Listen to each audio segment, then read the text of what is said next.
Hey guys, welcome back to my channel. It's your girl Forever Mrs. M. I know I've been gone for a hot minute, but I'm back.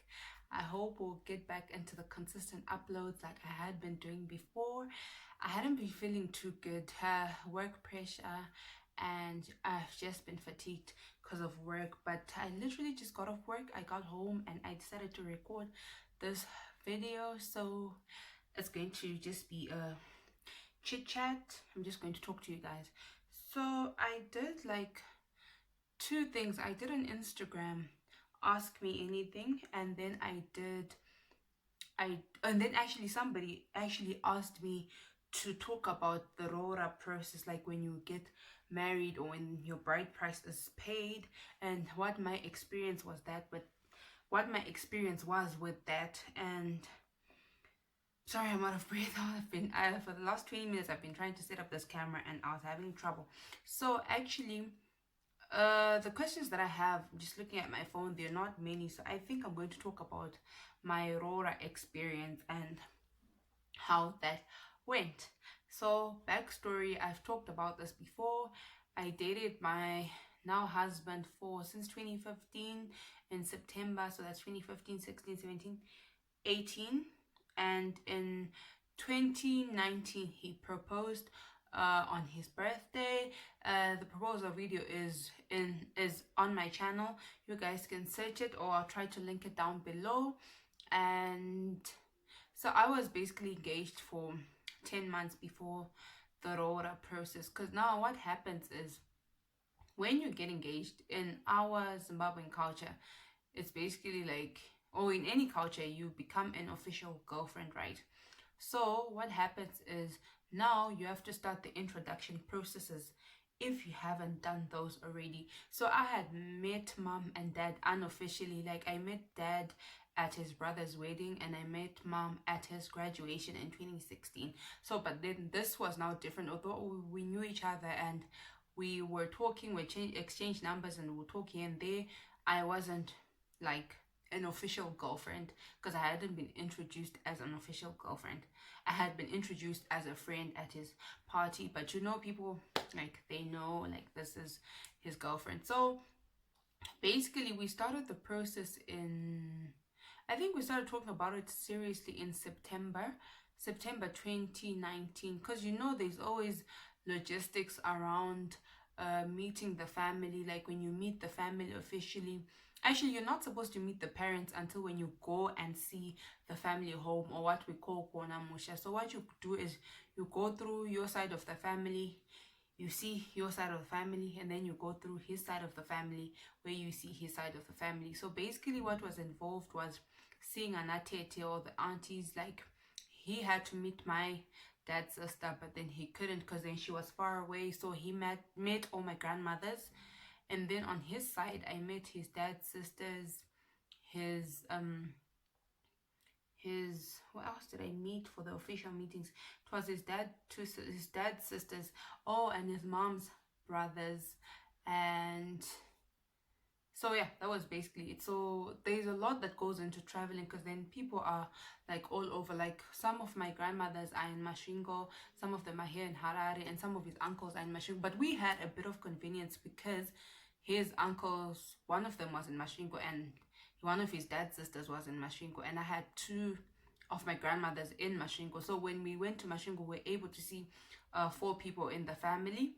And then after that, we came to the Harare people, and then I met his other dad's sister, and then that was basically the meeting process. So after the meeting process, what you basically do is the brothers, if your significant other has an older brother or has older brothers, they then plan like the official seeing the mom and the dad when you're introduced as an official girlfriend. So from the time that I met everyone else, that was in September 2019, that's when I met the other family, and he met my other family as an official boyfriend.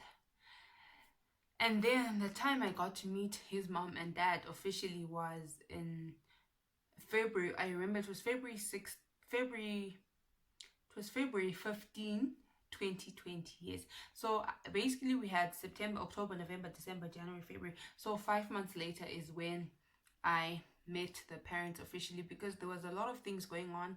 Like I was graduating in that September, so it just wouldn't work, and he also had a sister that was graduating, so we couldn't put the two functions together because his sister was having a party, I was having a party, so there was no way that we could put these events together. And then what happened also, you know, like organizing people to come, because then when you see the family with him and their family, when you come and see them officially, you actually have to sleep over. So we had to sleep over. So obviously you have to tell people like a long time in advance, like, we're going to be sleeping over, this is the major thing, are people comfortable with it, and the decisions around who is going to take you to see his family officially. So I hope you guys are enjoying this video so far. Don't forget to thumbs me up, subscribe to my channel, hit the notification bell, and let's continue with this video, meeting the family officially.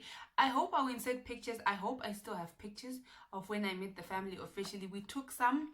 I want to talk about the dress code. I want to talk about the whole function and leading up to the roora. So yeah, let me hope I do find the pictures. But yeah, guys, that's basically what happened up to meeting the families before you meet the actual parents. So obviously going into meeting the family, like the mom and the dad officially, like you plan around that. So my husband then was very specific about what I wore. Even though I knew I had to wear something conservative, he was very particular about it. He made a point to tell me not to wear too much makeup. He made it a point to tell me to wear something long, and obviously I had to wear like a Zambia and a Duke. So obviously I had those. What I didn't have was a Zambia, so I bought that for the function. And I went with my mom's younger sister, cousin younger sister. I went with my grandmother's sister, and I went with my dad's sister. Now, why did I go with all these people when we were sleeping over? It was because I wanted to show his family that my family was accepting of the relationship, and I brought elderly people so that they understand, that they acknowledge this relationship and they're happy for me. Now with this, guys, yeah, yesterday I was talking to my friend, right? And she was asking me about her friend. I won't mention her name for her privacy, but she was asking me about a friend who was asking her if she should, what happens when you go and see Kumusha, and what she should wear. And she was saying that a friend, the one who's going to see the family, her boyfriend was telling her that the Duke and the Zambia doesn't matter. But I actually had this discussion with mom yesterday, and we're just talking about how, you know, silly things, in my opinion, can actually tick people off, like by just you not following tradition. Because the fact that the family is inviting you to come and see the family home, it means they do acknowledge tradition, so you actually have to follow tradition. So if you're seeing them for a few hours, just get your Duke, just get your Zambia, and just go well dressed, and just be, you know, just be the cultural person for just a few hours if you can. So when we did get there, eventually my fiance then, he was my fiance then, he was so nervous. Like the whole time I could see he was so nervous, like, am I going to impress these people? So when we did get there, obviously we wait to be like until they're ready. Then we waited to be called inside. We got there, so they had prepared like a sitting space for us, like rupasa and like blankets to make it comfortable. So what happened was, when we got in, we went straight away to sit. Apparently there was a lot of people who actually came, and this made me very happy because it showed me that a lot of people are in support of our relationship from his family. So a lot of people actually came, and it was very, very, very exciting. Like, I hope I do find the pictures. I really want to find the pictures so that I can insert them here. I'll check in my Google Photos. I should have them. I really hope I find them so that I can show you. So it was like a major big function. They were there, and when we got in, we sat, and then his brother, his older brother, was the one who was doing the introduction. So then when they would introduce a person in the family, then we would clap our hands like Kupfugama, and then Towombera, and then greet them. Guys, it was so nerve-wracking because everybody would be sitting and just looking at you, and you're just looking at them, like everyone's just looking at you. It's so weird. And I could see my fiance like sitting on the table, like looking so scared. I don't know why he was scared. He was probably thinking like, are we doing the right thing in terms of, am I doing the right actions in the process and things like that. So yeah, that was meeting the family. Apparently we're not supposed to do any work. I didn't do any work. The only thing I did was just to stand and go put my plate by the sink. But basically we did that, then we had dinner, then we just conversed until people fell asleep. So basically the whole process, you sit on the floor, you don't stand up. Even if you're offered a chair to sit on, ladies, please don't take it, because it could be a sign of offense. And also culturally just says you should sit on the floor. So every time, like, I remember my aunt, my mom's younger sister, she would nudge me all the time and say, don't, even if they say yeah, sit on the sofa, don't listen to them. Like, especially after the introductions, like obviously people are a bit more freer. Then she was just like, don't take any offers to sit on the sofas. So on the first night, obviously we conversed, and then after the official introductions, after dinner, the men went about and had their conversations there, and then the women also stayed and had their conversations on their own, and we basically just conversed until around 10 p.m. Guys, it was the longest sit of my life, because obviously for one, it was nerve-wracking that am I pleasing them, and then for two, it was just a long sit from around 5 to around 10. And then like we went to bed, obviously, because then so you're going to ask to go to bed like early, even if it was now open. But then actually when we went to bed, when my aunt and my grandmother and my tete went to bed, I actually stepped out and started taking photos with my moms. And so his mom's sisters were there, so we took some photos. I'll ask them if they're comfortable for me to insert them in the video, because I have those, I'm very sure of those. We took some photos, we conversed. I think I went to bed around 12, because then I ended up, mom's older sister ended up doing my hair. I'll insert that picture when I have that hairstyle. And I got some mapanzis. They were very nice. I actually rocked them to work the next day, on the Monday actually. So on the Sunday, obviously we woke up around 9, and then we went down for breakfast. So we basically sat, and then around 12 we decided to kuoneka, like to say we're going. And then like his brother, I think, told us that they had a goat, they had a goat that they were going to kill for us, so that we had to take back home to say that, you know, they've acknowledged our visit and here's our gift to say thank you for coming.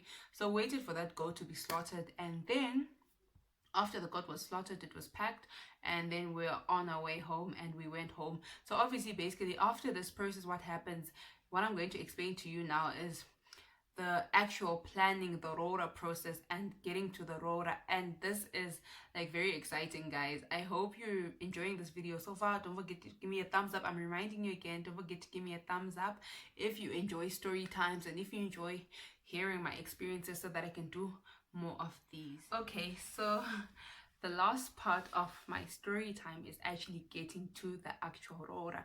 So obviously we left his family home on the 16th of February 2020, seeing their family for the first time officially, like I said. And then we had to go back and then start discussing around the date of the roora. So now this is not only dependent on my family or his family, they have to discuss and come to a census. So what I was fortunate enough was that my side of the family said, tell us what date you want to get married. So they were more of free float. They were okay with anything as long as I was okay with it. I had already gotten my roora dress made. I'm going to put some pictures of when I did fittings of the dress. I think I started to get my dress made around February. Why? Because I didn't want to have so much pressure on like taking my material to the tailor like a few days before and then like being disappointed. So I wanted to give him ample time, and I had a specific design that I wanted, that I had copied from bride's codes, I think, or a traditional wedding South Africa, where I had copied a design, and then I had something specific that I wanted. So I really wanted to give a tailor enough time to make my dress. So I gave them the material around January. I had already bought the material, guys. I was so excited. I bought the material in 2019. 2019, just after engagement, I think a week after engagement, I already had a material that I wanted, but I didn't specifically know what I was going to do with it. But then when I found this picture on a bride's bright South Africa, and I was sure that this is what I wanted. I gave the tailor like ample time to finish my dress, because what I told him was, I didn't tell him when I was getting roora, because obviously I didn't know. I just told him that, you know, how long do you need? At least I can give you a month, because I know I'm not going to get married within a month. So we did, like, I had given him the material. I told him, this is the material I want you to use for the bottom, and I want it to be white, a bit of a satin material. I'm going to insert pictures of the trials that I did before the dress was made. And then obviously so obviously we got back to his family, and then like told them. So now this is the part when you now need the munyai, because then the munyai is the one who then does the conversations for you after Kona Musha. He's the one that now runs the show for you. So basically, we found a munyai. This munyai was a mutual friend between the two families. He had worked with my uncle and he'd worked with Habi's dad. So he was the one who was relaying our messages to him. So obviously, after Kona Musha, we told him the date that we wanted. I would have wanted like 2 weeks later, but it was practically impossible. So we agreed on the 14th of March. Now, a lot of things happen between this time, and you guys, this is the time where you really need to pray, because a lot of things can go wrong, like in your planning. So I decided to get a roora planner, and I'll insert her information down here. This is not sponsored. I just found her on Facebook. I just randomly wrote that. No, actually, I followed a post that had like someone asking for a party planner, and then one of the ladies that were recommended is who I just messaged. Her name is Caroline, and I don't know how to pronounce her company name. I think it's Hemex or Hymex. I'm not sure. I'll write it down. She is the one that I use for my roora. I told her, this is, I showed her the color of my dress, like the African print of my dress. I said, this is what I want. Work with the colors here. She told me the color options she had. I said, I went with yellow. I said, give me a plain color. I'm going to insert the picture. I hope I can find those in my Google Photos, because what I did is I cleared my phone and put everything in the laptop, which my husband has and he's not around. So if I find those in my Google Photos, as well as the decor, it looks so beautiful. She made me like a picture timeline from the first picture we ever took with hubby to the last picture, the most recent picture that we had ever taken, and she packed those like in the tent. I had a nice tent, and I told myself I was going to go all out for my roora. So basically, what I did is I went with the best service providers. I told myself I'm not cutting any corners for my hair. I went to Cleo's Beauty Addicts. It was quite pricey for my makeup. I went to Audrey. I'm going to put her information, both these people's information, down below. And I'm also going to insert obviously pictures of my hair, pictures of the roora as well. And just, it was just a happy time. Anyways, I talked about how things can go wrong. So obviously, for those who know me personally, I was raised on my mom's side of the family. So obviously when this roora thing happened and came up, the people from my dad's family wanted me to get married at my dad's side of the family. And then my uncles were saying, if that's the case, then we can't come, because obviously my parents were never married, and it was just a concern for them to say, like, we are the ones who raised this child, which I totally agree with them. I totally understand where they're coming from. So we had to tackle that, where they were saying, we want you to come here, and then my uncles were saying, if you go there, we're not going to be able to make it. Obviously, it's none of my husband's family's business or fault. They were just going to come wherever they were told to come and marry. So I had that little stumble in the block, and obviously it's obviously frustrating, because this was brought up like a few weeks before the roora, where people were not like my dad's side of the family was not forthcoming. But then I had lengthy conversations with them, and we ended up reaching a consensus. But when you're in those lengthy conversations, it's so frustrating to just reach an agreement. It's so hard, but you pray on it. And I definitely know that my husband's mom was praying for me, because I'll talk to her about it all the time. So guys, this is basically my story time. We ended up getting married. Obviously I'm not going to tell you how much I got married for, because obviously that's disrespectful.